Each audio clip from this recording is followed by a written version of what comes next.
envahissement de terrain en plein stationnement. C'est ce qui est arrivé en fin d'avant-midi, ici, tout près des montagnes du Mont-Sainte-Anne. Vers 11 h, une partie du sol a cédé, laissant ainsi un trou d'environ 30 pieds par 30 pieds.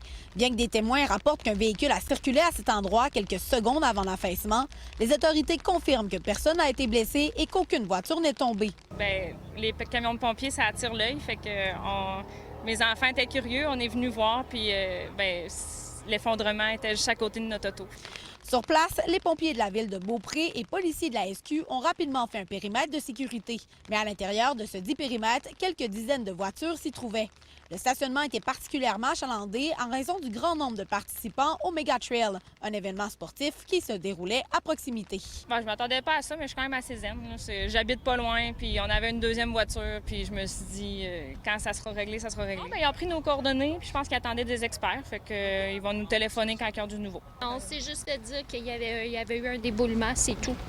On vient juste d'arriver puis de constater. Là. Puis là, votre auto était quand même à proximité, tu sais. Oui, quand même. Est-ce que ça a été quoi votre réaction quand vous avez vu ça? Ouais, j'ai parti à rien. Je veux la changer, fait que coudonc. C'est un petit signe, vous le voyez comme un petit signe, peut-être? C'est ça, c'est ce que je me dis. Les autorités se sont chargées de sortir les véhicules pour les rendre aux propriétaires, excepté ces 3 voitures qui se trouvent à proximité du trou.